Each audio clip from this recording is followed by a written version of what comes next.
¿Has escuchado alguna vez la frase "el fin justifica los medios"? Se trata de una de las máximas de poder que le debemos nada más y nada menos que a Maquiavelo. Nicolás Maquiavelo fue un filósofo, político y escritor florentino del periodo del Renacimiento italiano. Es quizás uno de los pensadores políticos más controversiales e influyentes de Europa Occidental. Sus ideas se siguen debatiendo en los más importantes espacios académicos, empresariales y políticos del mundo. Su legado ha llegado a nuestros días gracias a que dejó una prolífica obra, de la cual destaca El Príncipe, su libro más emblemático. ¿Sabías que su vida estuvo caracterizada por el contraste entre grandes momentos de gloria y terribles acontecimientos que lo dejaron en profunda soledad y exilio? Acompáñanos a recorrer la interesante vida de este maravilloso autor. Niccolò Machiavelli es su nombre original en idioma italiano. Nació en Florencia el 3 de mayo de 1469 y fue hijo de Bernardo Machiavelli, perteneciente a una familia de linaje noble, pero que en los primeros años de vida del joven Maquiavelo sufría de algunas dificultades económicas, por lo que nunca vivieron con verdadera holgura. Quizás por eso, en vida, afirmaba que no deseaba ser rico y aceptó bajas remuneraciones en sus cargos. Prácticamente no hay nada documentado sobre su infancia y juventud temprana. No obstante, se sabe que recibió una buena educación, predominantemente humanista. Su vida parece haber comenzado oficialmente a la edad de 29 años, cuando acepta su más importante cargo público y en el cual se mantuvo por 14 años. Se desempeñó durante ese periodo como jefe de la Segunda Cancillería y secretario de la Señoría, mientras Florencia estaba constituida como una república. Su carrera en la Cancillería le brindó una invaluable experiencia en diplomacia, así como en liderazgo de conflictos bélicos. Entre 1506 y 1507 se enfocó en promover la creación de un ejército nacional florentino, lo que favoreció escenarios de victoria en diferentes guerras. Luego de viajar a Tirol en diciembre de 1507 para entrevistar al emperador Maximiliano, en su retorno a la ciudad, se posicionó como uno de los líderes más influyentes en la Guerra de Pisa, donde pudo ver materializada con éxito su idea de soldado ciudadano. La caída de Pisa se concretó en 1509, y gran parte de la victoria se le adjudica a su brillante manejo del conflicto. Al tiempo que su carrera florecía, Maquiavelo tuvo que oponerse a la poderosa familia Medici, cuyo derrocamiento permitió que el gobierno del Papa Alejandro VI, para el cual trabajaba, pueda instalarse en 1497. Desafortunadamente, los Medici volvieron al poder en 1512, lo cual representó un verdadero infortunio para el gran estratega político. Lo despidieron de su puesto de funcionario, posteriormente lo acusaron de conspiración, lo encarcelaron y lo torturaron. También se le prohibió visitar cualquier edificio gubernamental. Un tiempo después fue liberado por intermediación del Papa León X y obligado a exiliarse en su propia finca en las cercanías de San Casciano. En una carta, Maquiavelo cuenta que todas las mañanas durante su aislamiento se dedicaba a cazar tordos y a leer los grandes clásicos de la filosofía y la literatura. Fue una temporada triste, pero al mismo tiempo muy fructífera, ya que fue en ese periodo que escribió sus obras más importantes, como El Príncipe, Discursos y Del arte de la guerra. Aunque siempre mostró disposición de trabajar para los Medici, estos no solicitaron sus servicios hasta 1520, cuando se le pide asesoría para redactar una nueva constitución y una versión de la historia de Florencia, que fue terminada en 1525. Sin embargo, su dicha de trabajar en asuntos gubernamentales no duró mucho tiempo más. Un nuevo conflicto bélico que al principio lo puso al frente de un nuevo liderazgo, lo dejaría fuera de su cargo en 1527, cuando las tropas imperiales invadieron Roma. En ese entonces, Maquiavelo fue considerado aliado de los Medici y despojado de sus últimas funciones públicas. Murió solo en 1527 de una peritonitis. Toda su vida la dedicó a pensar la forma de liderar y mantener los estados, inspirado en la realidad política de su querida Florencia. Aunque sus ideas fueron bastante polémicas, por considerarse incluso amorales, en gran parte continúan siendo vigentes y aplicables en el ámbito del poder político. El término maquiavélico tiene connotaciones negativas en la actualidad, pero sus ideas no dejan de ser valiosas y muchas de ellas pueden ser aplicables por estar cargadas de sabiduría. No en vano, El Príncipe es una de las obras políticas más leídas en el mundo.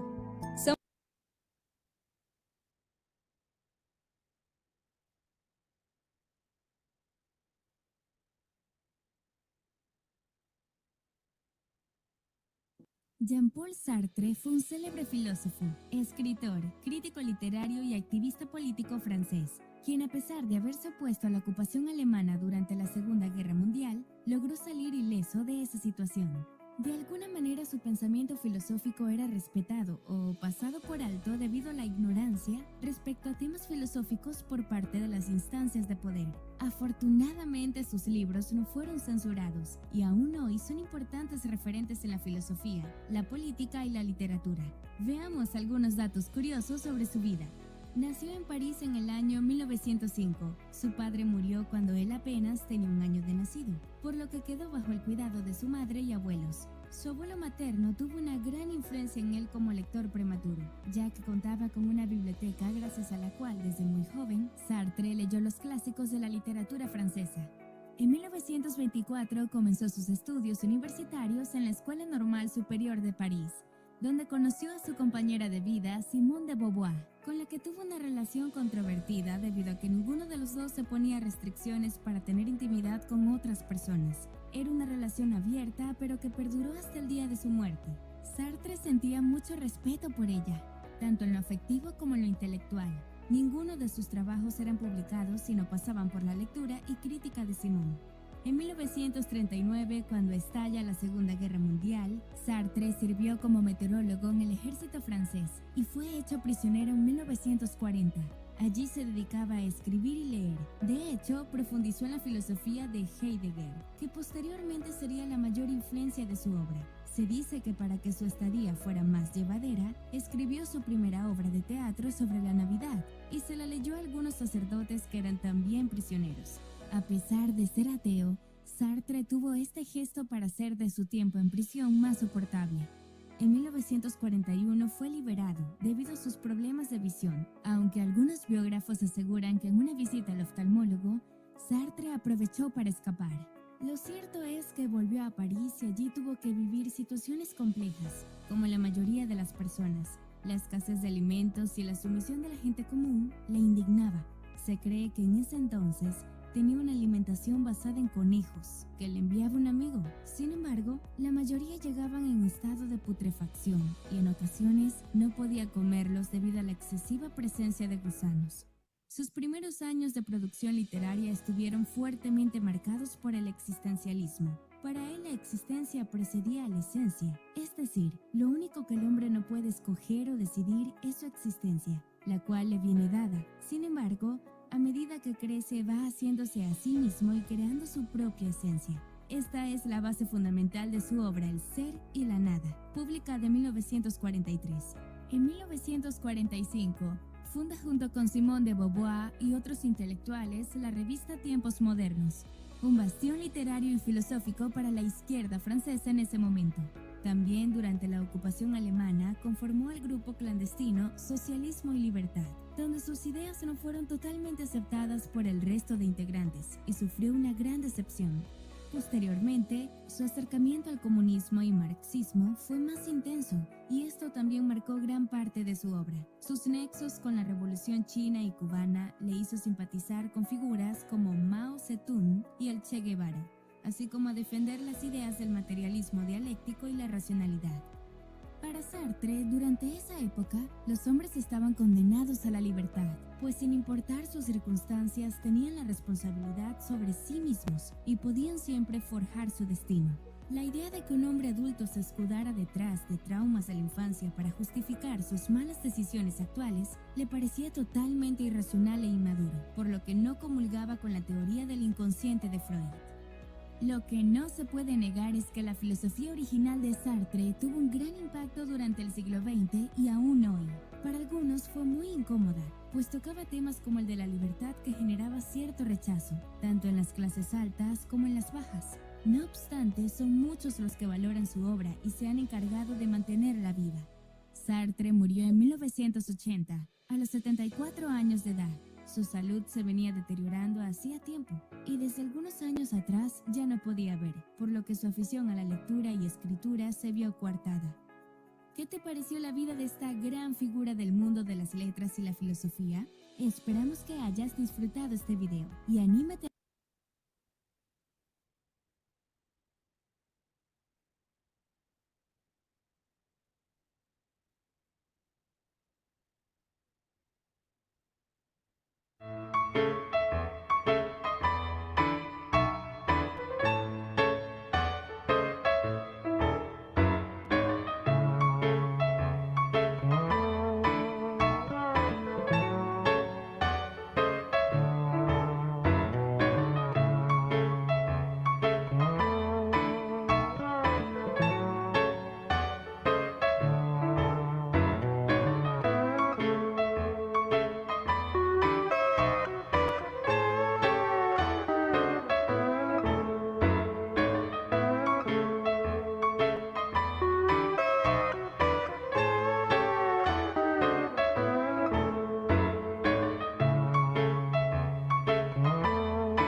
Antonio de Mendoza nació en 1493 en España, como el sexto hijo de los 8 que tuvo el segundo conde de Tendilla, don Íñigo López de Mendoza, en su segundo matrimonio con doña Francisca Pacheco. Estuvo emparentado con el escritor Diego Hurtado de Mendoza y con el célebre arzobispo de Sevilla, Pedro González de Mendoza. A la muerte de su padre, ocurrida el 16 de julio de 1516, heredó la encomienda de Secuellanos, en la hoy provincia de Ciudad Real. Por tal encomienda fue comendador y caballero 13 de la Orden de Santiago. Desde muy joven empezó a servir en la corte real y a la muerte del rey católico fue a Flandes, con varios caballeros, a rendir vasallaje a Carlos V, heredero de la corona española. Volvió a España en 1517 y poco después tomó parte en la lucha de las comunidades de Castilla, distinguiéndose en la acción de Huéscar, peleando por la causa del emperador. Después del triunfo sobre los comuneros, el emperador le confirió una misión diplomática en Hungría. El 17 de abril de 1535 recibió el nombramiento del primer virrey de la Nueva España, por cédula dada en Barcelona, y el de presidente de la Audiencia Real. El 2 de octubre de ese año llegó a Veracruz y el domingo 14 de noviembre hizo entrada solemne a la capital de la Nueva España. Fue el único virrey que tuvo nombramiento por tiempo ilimitado, pues a sus sucesores se les fijó un término de 6 años para su ejercicio. Se le dio también jurisdicción espiritual, pues debía atender a la conversión y buen trato de los indios. Traía particular instrucción para repartir tierras entre los conquistadores. Debía disponer la creación de una casa de moneda para acuñar plata y para que entregara al marqués del Valle los 23,000 vasallos que el rey le otorgara. En 1536, el virrey Mendoza introdujo a la Nueva España la primera imprenta que hubo en América, la que funcionó en la casa del italiano Juan Paolo. En ella se publicaron los primeros libros del Nuevo Mundo. En 1537 fundó el Imperial Colegio de Santa Cruz de Tlatelolco, destinado a la educación de indios nobles. En 1540, con su autorización, Francisco Vázquez de Coronado, gobernador de la Nueva Galicia, marchó al norte en busca de las famosas 7 ciudades de Cibola, fracasando en su misión. El 18 de mayo de 1541, el virrey Mendoza fundó en Huayangarareao la ciudad de Valladolid, que hoy en día es Morelia, Michoacán. El 25 de marzo de 1544, el virrey Mendoza promulgó las leyes nuevas, expedidas en Barcelona el 20 de noviembre de 1542. Pero en vista de la agitación que se provocó en el virreinato, suspendió su ejecución, hasta conocer la resolución del emperador. El 4 de julio de 1549, el emperador designó en Bruselas a don Antonio de Mendoza para que pasara como virrey y gobernador al Perú, siendo además presidente de la Audiencia de Lima.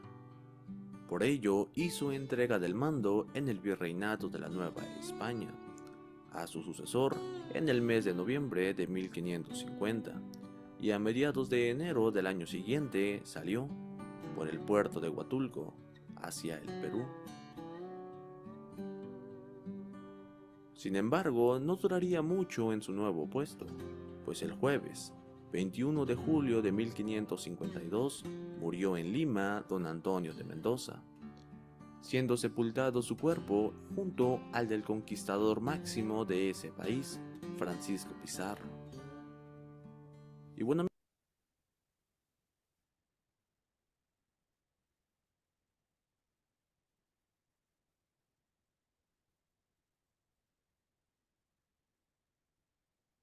Después de que un estafador vendiera material bélico defectuoso a Pancho Villa y huyera hacia Estados Unidos, el revolucionario invadió y destruyó el poblado de Columbus, en Nuevo México, de donde era oriundo el timador, convirtiéndose en el primer ataque armado contra territorio estadounidense desde el final de la guerra entre ese país e Inglaterra, en 1812.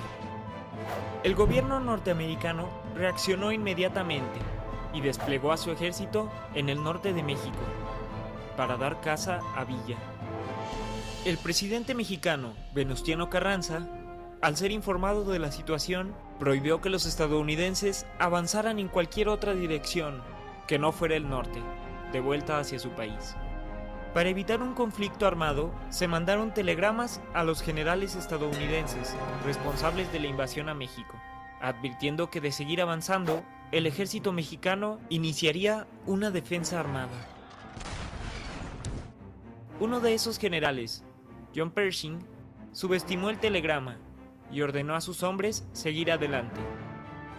Los estadounidenses pensaban que Villa se ocultaba en el poblado del Carrizal, por lo que enviaron a un destacamento al lugar. Al ser avistados en las proximidades del Carrizal, el teniente coronel Genovevo Rivas Guillén marchó a su encuentro, junto con el general Félix Gómez, y le preguntaron a qué se debía su presencia. Pershing comentó que perseguía a un fugitivo y que necesitaba pasar, pero Rivas le negó el paso, argumentando que era una decisión presidencial. Sin embargo, Pershing siguió insistiendo en pasar. Rivas sugirió que esperaran, así podría consultar con sus superiores la situación y determinar qué hacer para evitar un malentendido. Ante la negativa mexicana, el general Charles Boyd, que acompañaba a Pershing, se colocó al frente del grupo y gritó que él y sus hombres no podían perder más tiempo, y que el teniente mexicano tenía que hacerse a un lado y dejarlos pasar inmediatamente, o de lo contrario serían asesinados ahí mismo. El general Félix Gómez le respondió desafiante que si quería pasar que lo intentara, y que los mexicanos sabían morir por su patria. Así fue como ambos bandos se retiraron para iniciar una batalla, pero antes de tomar posiciones, los estadounidenses abrieron fuego, hiriendo de muerte al general Gómez y a varios de sus hombres. Los mexicanos respondieron rápidamente el ataque, dando muerte al general Boyd, junto con otros oficiales. Después de una reñida batalla que duró más de 3 horas, los estadounidenses, al verse rodeados, sin jefes y tras sufrir fuertes pérdidas, decidieron rendirse ante el ejército mexicano. El resultado final fue de 27 mexicanos muertos y 39 heridos, mientras que del lado norteamericano fallecieron 50 hombres y 27 fueron hechos prisioneros. El resto escapó hacia el desierto. Todo su equipo militar fue confiscado. La batalla fue un motivo de orgullo nacional en todo el norte del país y despertó el espíritu patriótico de los ciudadanos. Pero en Estados Unidos fue visto inicialmente como una provocación de guerra, por lo que el presidente Woodrow Wilson solicitó ante el Senado una invasión a México. El suceso provocó que miles de voluntarios mexicanos se enlistaran en el ejército y fueran rápidamente entrenados para defender a la nación de un posible contraataque norteamericano. Aunque poco después, con el esclarecimiento de los hechos y debido a sus relaciones cada vez peores con Alemania, Estados Unidos abandonó la idea. Después de varios acuerdos, la expedición norteamericana abandonó México, dando por fracasada la búsqueda de Villa. Los prisioneros americanos, así como el equipo militar confiscado, fueron devueltos a Estados Unidos a través del puente internacional de Ciudad Juárez. ¿Qué piensas de esta historia?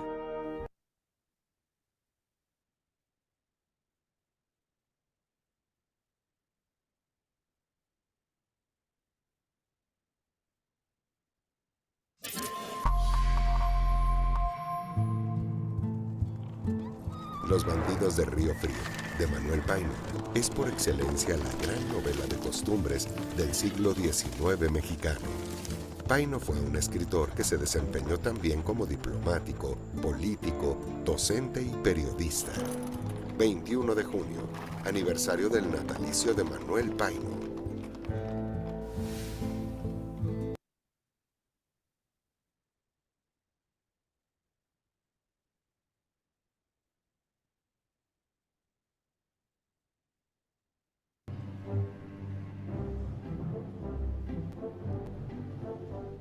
José Joaquín Fernández de Lizardi nació en la Ciudad de México el 15 de noviembre de 1776.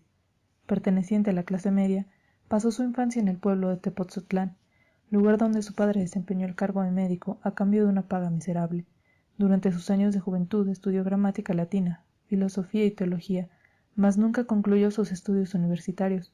Su madre falleció cuando él aún era pequeño, y al morir su padre se vio obligado a abandonar la escuela para ganarse la vida como copista, hasta ser nombrado en 1810 juez interino de Taxco. En 1812 se promulgó en España la Constitución de Cádiz, la cual defiende la libertad de imprenta. Esto motivó a Lizardi a fundar un periódico en el que pudiera expresar abiertamente su posición política, al cual llamó El Pensador Mexicano, mismo nombre que le valió como seudónimo años más tarde. La 9ª publicación del Pensador Mexicano le costó la libertad.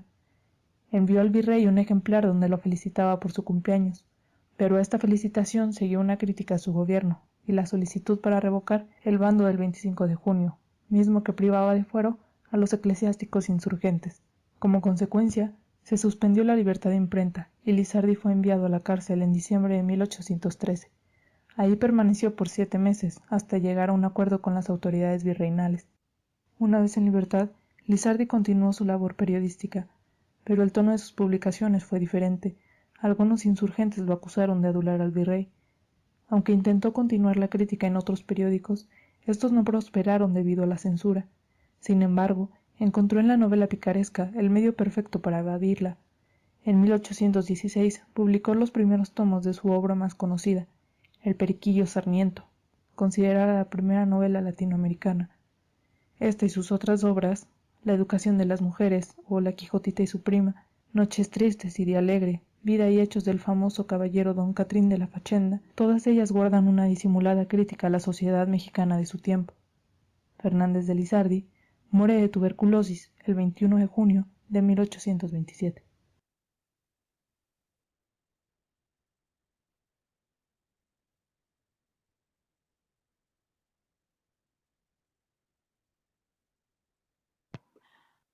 Simeón Denis Poisson nació en Francia, hijo de Simeón Poisson. Su padre sirvió como soldado raso en la guerra de Hanover, pero disgustado por el trato abusivo que recibió de los oficiales nobles, desertó. Cuando nació su hijo, el 27 de junio de 1781, ocupaba diversos cargos administrativos y al parecer estuvo a la cabeza del gobierno local durante el periodo revolucionario. Simeón, tras quedar huérfano, fue enviado primero con su tío, un cirujano de Fontainebleau, y comenzó a aprender el oficio, pero hizo pocos progresos. Tras mostrar los primeros signos de su talento como matemático, fue enviado a la Escuela Central de Fontainebleau, donde tuvo la oportunidad de tener una clase con un profesor receptivo, M. Bill, que se dio cuenta rápidamente de que era superado por su alumno. Le alentó a aprender las ramas más difíciles de las matemáticas y predijo su futura fama recordando unas líneas del famoso fabulista Jean de La Forde, jugando el significado de su apellido en francés. En 1798 ingresó en la Escuela Técnica en París como primero de su promoción y de inmediato comenzó a atraer la atención de los profesores de la escuela, quienes le dejaron libertad para tomar sus propias decisiones en cuanto a lo que iba a estudiar. En 1800, menos de 2 años después de su ingreso, publicó 2 libros de memorias, uno sobre el método de eliminación y otro sobre el número de integrales de una ecuación de diferencias finitas. Un honor sin precedentes. Inmediatamente después de terminar sus estudios en la escuela técnica, fue nombrado asistente de enseñanza en la propia escuela, cargo que había ocupado sin remuneración cuando todavía era un estudiante.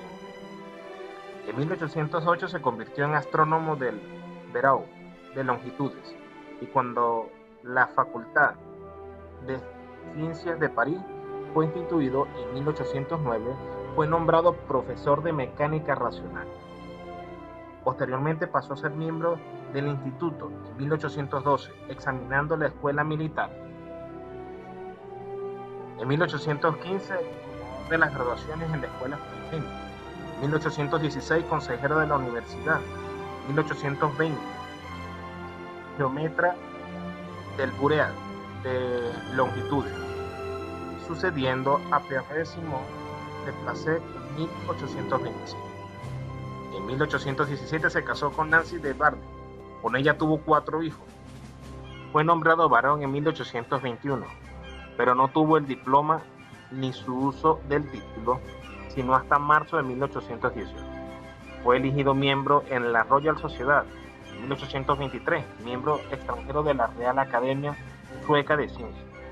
La Revolución de 1830 pudo suponer la pérdida de todos sus honores, pero este desprestigio para el gobierno de Luis Felipe de Orleans fue hábilmente evitado por Franco Aragón, mientras que la revocación de los cargos de Poisson estaban siendo tratadas por el Consejo de Ministros. Aragón le facilitó una invitación a cenar en el Palacio Real, donde fue abierta y efusivamente recibida por el rey, ciudadano, que se acordó de él después de esto. Por supuesto, su degradación fue imposible y 7 años más tarde fue nombrado Par de Francia, no por razones políticas, sino como representante científico.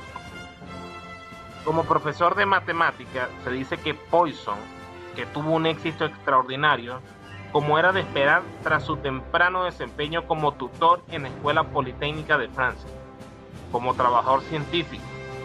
Su productividad es prácticamente insuperable. A pesar de sus muchos deberes oficiales, encontró tiempo para publicar más de 300 obras, varias de ellas extensos tratados, y muchas otras memorias dedicadas a tratar las ramas más abstrusas de la matemática pura, de la matemática aplicada, de la física matemática y de la mecánica racional.